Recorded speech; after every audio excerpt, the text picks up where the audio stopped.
उस रात सह्याद्री की पहाड़ियों पर चांदनी उतर रही थी। हवाओं में वीरता की सुगंध घुली हुई थी और उन ऊंचे ऊंचे किलों के बीच एक ऐसा बालक सो रहा था जिसके हृदय में भविष्य का इतिहास धड़क रहा था। वही बालक था शिवाजी, जो आगे चलकर छत्रपति शिवाजी महाराज कहलाया।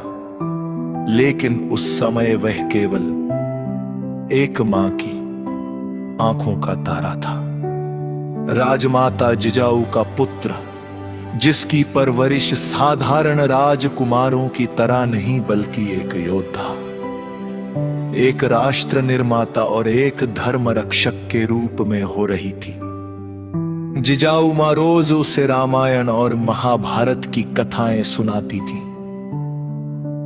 उसे महाराणा प्रताप, राणा सांगा और अन्य वीरों की कहानियां सुनाकर उसके भीतर आत्मसम्मान की आग जलाती थी। वह कहती थी, शिवबा याद रखना, जन्म से कोई राजा नहीं होता, कर्म से राजा बनता है। और वो बालक अपनी बड़ी बड़ी आंखों से सुनता, अपने मन में प्रतिज्ञा करता कि वो अन्याय के सामने कभी सिर नहीं झुकाएगा। बचपन से ही शिवाजी का मन तलवार, घोड़े और दुर्गों की ओर खिंचता था। जब दूसरे बच्चे खेलते थे तब शिवाजी पहाड़ों पर चढ़कर किलों का निरीक्षण करता, रास्तों का अध्ययन करता, सैनिकों की गतिविधियों को देखता और मन ही मन रणनीतियां बनाता। उसके गुरु दादाजी कोंडदेव उसे युद्ध कला, प्रशासन, राजनीति और नीति का पाठ पढ़ाते थे। लेकिन शिवाजी केवल किताबों तक सीमित नहीं थे, वो हर सीख को जीवन में उतारते थे।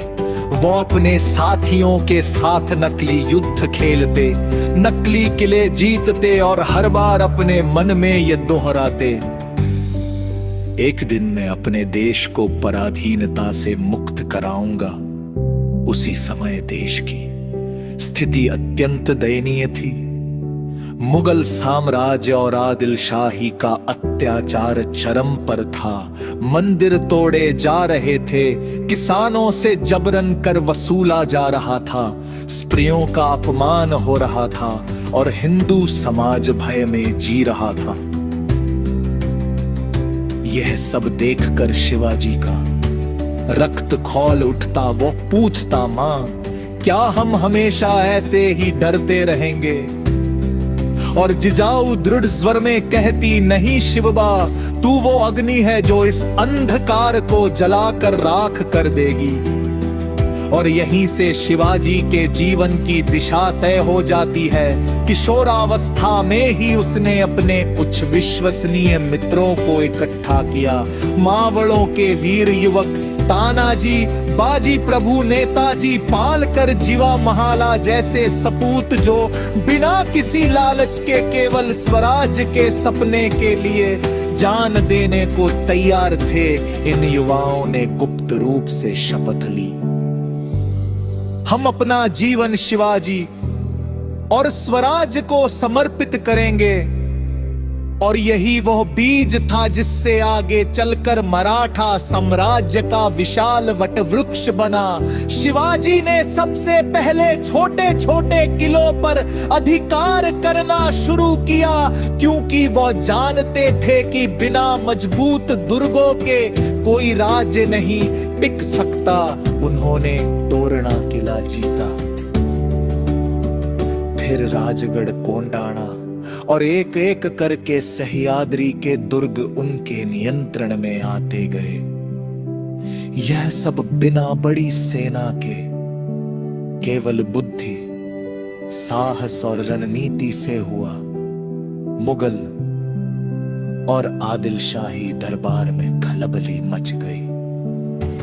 एक युवक कैसे हमारी सत्ता को चुनौती दे रहा है। लेकिन शिवाजी रुकने वाले नहीं थे। उनके लिए यह केवल युद्ध नहीं था, यह आत्मसम्मान की लड़ाई थी। यह धर्म, संस्कृति और स्वराज्य की रक्षा का युद्ध था। वह अपने सैनिकों को सख्त आदेश देते कि किसी स्त्री, बच्चे या निर्दोष पर हाथ नहीं उठाया जाएगा। दुश्मन की मस्जिद या धार्मिक स्थल को नुकसान नहीं पहुंचाया जाएगा, क्योंकि उनका युद्ध अन्याय से था, धर्म से नहीं।